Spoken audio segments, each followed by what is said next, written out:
Good evening, dear listener. As you settle into a comfortable position and allow your breathing to soften, let us drift slowly into a gentle exploration of one of humanity's simplest, yet most enduring creations: bread.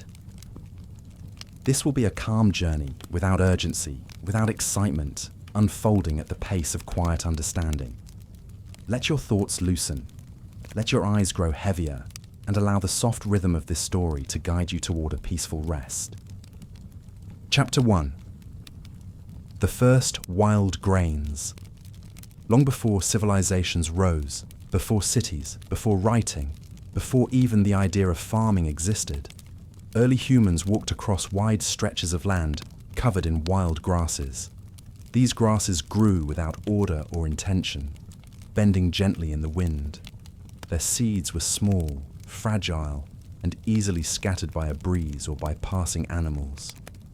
Yet, they held something valuable, something that would eventually shape thousands of years of human life. People gathered these seeds slowly and patiently. There was no rush, for nothing in their lives moved quickly. They would stoop down, pick the grains carefully, and collect them in simple woven containers. When enough had been gathered, the grains were carried back to their temporary shelters or camps. There, 2 stones were used, one flat, one held in hand. By rubbing them together, the grains broke apart. The sound was soft, rhythmic, and repetitive. The result was not flour as we know it today.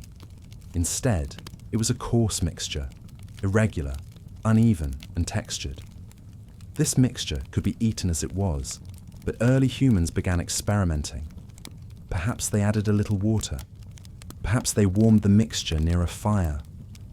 Over generations, these simple actions became familiar, forming habits passed quietly from one group to the next. Bread, in its earliest form, did not arrive suddenly. There was no single moment of invention.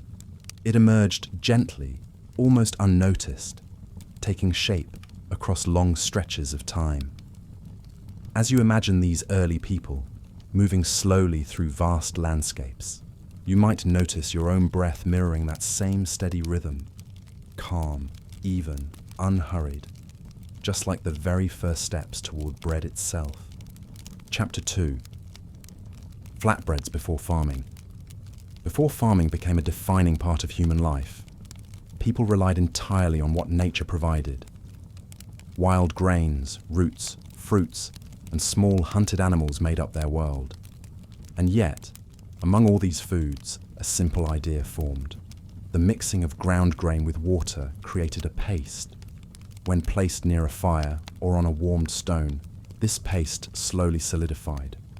Over time, people learned that spreading the mixture thinly produced a more manageable food, a quiet, early flatbread. These flatbreads were not soft or airy. They did not have the pleasing aroma that modern bread has. They were dense, dry, and sometimes brittle, but they served a purpose. They were portable and lasted longer than raw grains. They could be stacked, stored, and carried as people moved from one place to another in search of food and shelter. Imagine a small group resting at the edge of a fire as evening settles in. The stone beside the flames radiates gentle heat. A simple mixture of grain and water rests on the rock. Slowly, very slowly, it changes color and texture. Someone watches it patiently, with no expectation, only routine. When the edges stiffen, the flatbread is lifted carefully. It may crack slightly, it may not be perfect, but it is enough. There is something calming about these early, uncomplicated foods. No spices, no elaborate preparation, only the quiet partnership between people and the world around them. Just as your thoughts begin to slow into a gentle drift, these early breads formed without rush, shaped by necessity and stillness. Chapter 3. The Dawn of Agriculture. Around 10,000 years ago, a slow but important shift began. People discovered that they could place seeds back into the earth and, with time, watch them grow. Farming did not begin in a single place, nor did it happen all at once. Wheat and barley appeared in the Middle East, millet in Asia, sorghum in Africa, and other grains across the world. Each community learned in its own rhythm, guided by observation and patience. With farming came consistency. Harvests still depended on weather and luck, but there was more stability than before. People could rely on grains being available at certain times of the year. They built tools to grind the harvested grains, first simple stones, then larger devices that allowed for smoother, finer texture. The flour produced still varied from batch to batch, but it became closer to what we might recognize.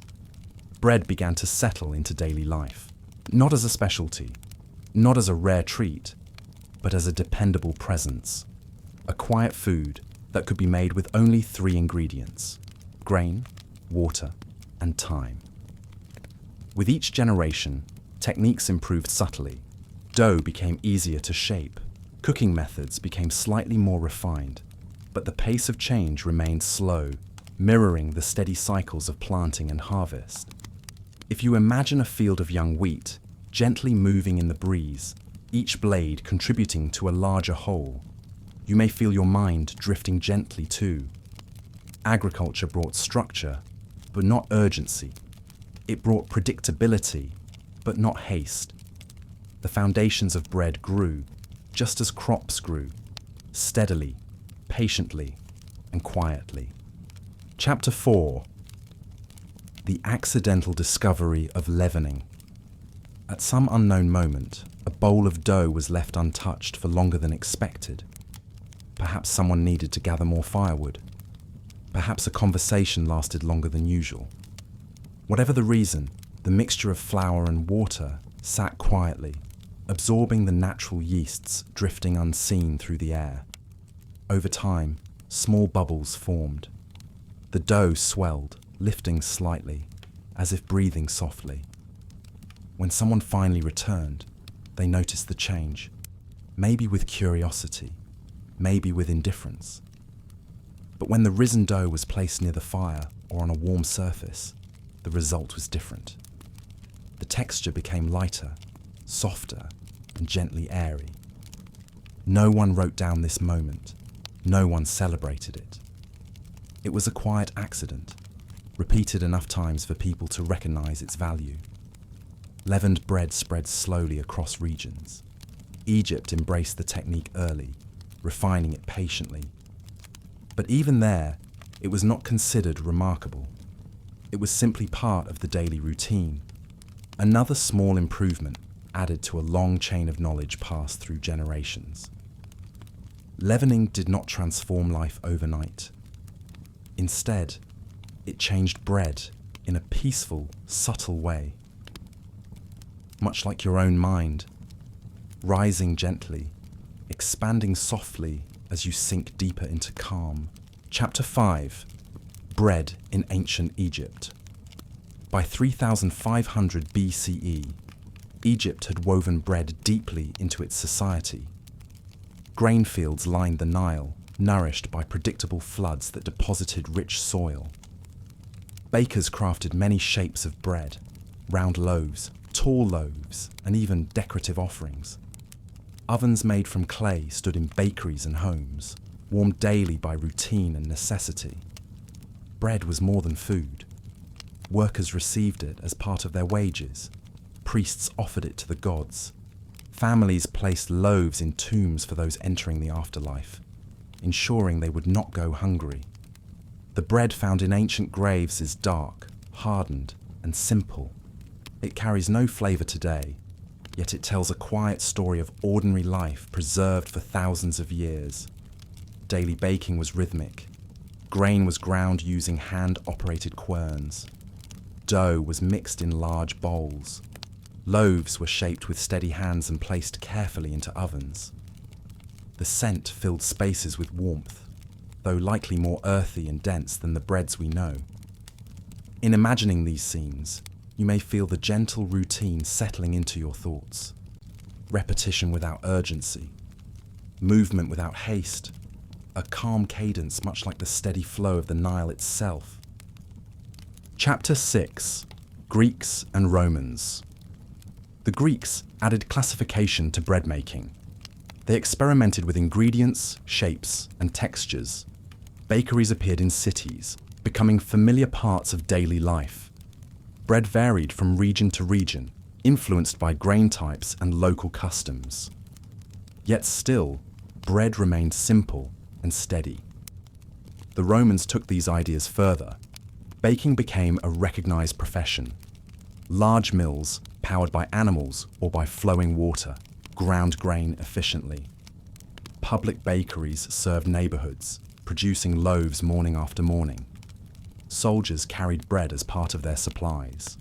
Travelers found comfort in its familiarity. Roman bread was not fluffy or delicate. It was firm, practical, and dependable. Something to sustain the body quietly, without celebration. As you picture ancient hands slicing through dense loaves, you may notice your thoughts slowing further, settling into a comfortable heaviness. Chapter 7: Medieval Europe.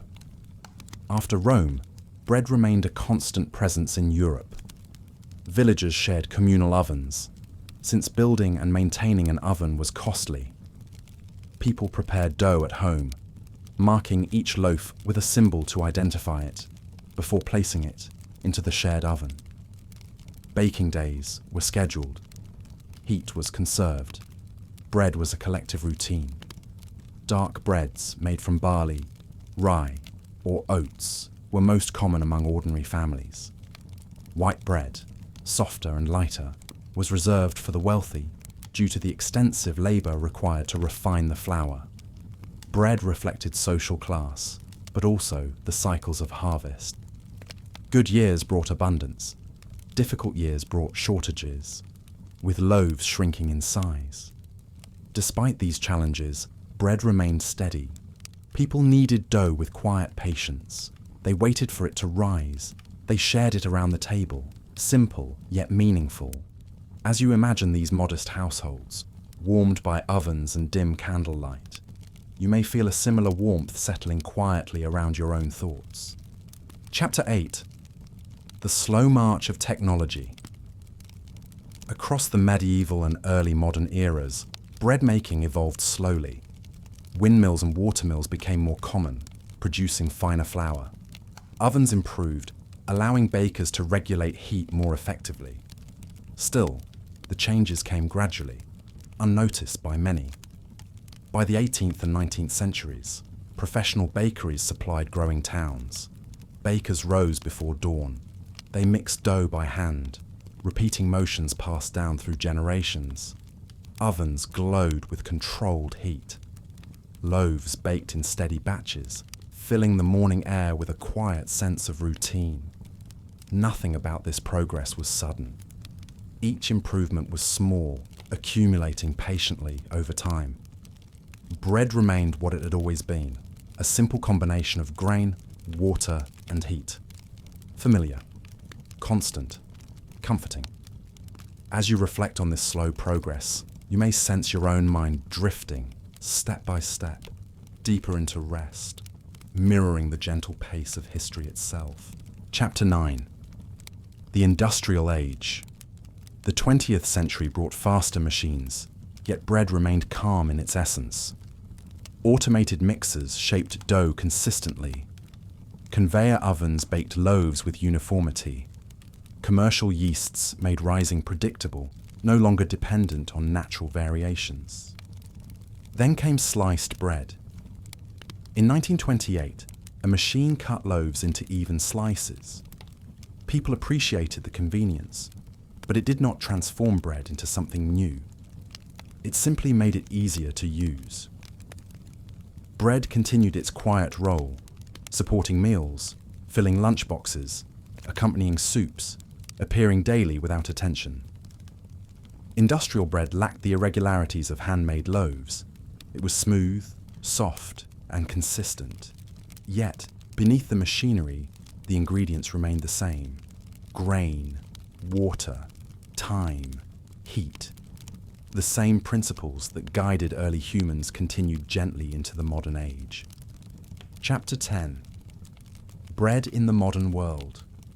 Today, bread appears in endless forms: soft packaged loaves for convenience, crusty sourdoughs for texture, flatbreads, rye breads, whole grain breads, each reflecting different histories and tastes. Despite this variety, bread still begins the same way it always has. Grains are grown, harvested, ground, and mixed with water. Dough is shaped, rested, and warmed. And from these simple steps comes a food that has accompanied humanity for more than 10,000 years. Bread has never needed to be extraordinary. Its quiet presence has been enough. It connects ancient fields to modern kitchens, early hearths to contemporary ovens. It is a thread woven through time, steady and unbroken. As this story reaches its gentle end, allow yourself to drift into the same calm continuity, soft, steady, unhurried, like the rising of dough, like the movement of history, like your own breath, settling into restful stillness. Thank you for listening, and may the rest of your day or night be peaceful and light.